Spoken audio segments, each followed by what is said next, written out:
Hello everyone, you are watching a snippet of the countdown program from August 14, 2023, today is Monday. See the full version on Patreon. Soon the most important thing will be only there. This is a forced measure, I myself am not enthusiastic about it, but, on the other hand, editorial offices all over the world live off subscriptions. I'm waiting for you on the Patreon resource, where from September there will be even more exclusive materials. And I'm moving on to the main topic. It seems that comparing all of Russia with a cancer enclave is the most correct. Alexander Litvinenko's killer, Andrei Lugavoy, has been diagnosed with cancer. Not so long ago, Lugavoy's accomplice, Dmitry Kovtun, died. And also from an oncological disease, although they officially reported complications after suffering a COVID. And now it was the turn of the second murderer, Andrei Lugavoy, who, after the execution of the order to liquidate the talkative defector, was favored by the Kremlin and received a lifetime right to sit in the State Duma.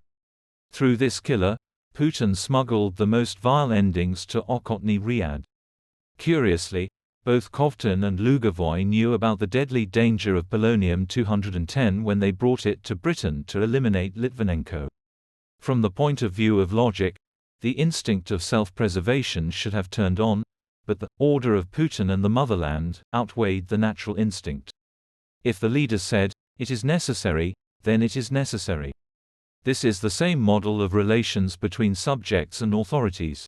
Consumables willingly take a mortal risk without asking too many questions. Therefore, the logic of the system works only in one direction: capture and destruction. This is how cancer cells take over the entire body, destroying healthy ones. And then they take possession of the whole organism and kill it, dying with it. No logic, only the instinct to expand at any cost. And it's not just a metaphor. See this and other stories in full on Patreon. Become our patrons now and look further in this program. That night, an air alert was announced in Kyiv, Odessa and a number of other regions. As a result of the fall of fragments of downed rockets, several fires broke out in Odessa. Windows in several houses were shattered by the blast wave, 3 people were injured. The market is confused. For $1 they give already more than 101 rubles. Some economists explain the reason simply: less currency comes into the country.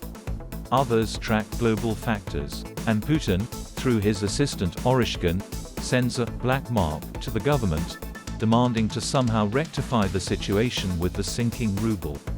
But while the shelves of Moscow hypermarkets are bursting with abundance, and the deep diver has an illusion that the war is somewhere far away, it will not affect anyone and there will be no collapse of the usual way of life.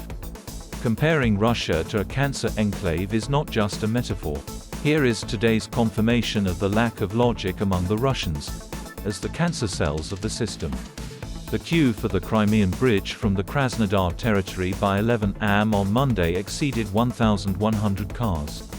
Rashists and rode to the Crimea across the bridge, not thinking about the consequences. In Poland, 2 Russians were detained for distributing materials from PMC Wagner. Both were charged, including espionage, and both were arrested. In response to hybrid challenges, Poland is creating a new military unit, which will be deployed 35 km from the border with Belarus. And a summary of this program. Until humanity picks up a scalpel and cuts out this cancerous enclave, the red Bolshevik mold will continue to spread murderously across the planet.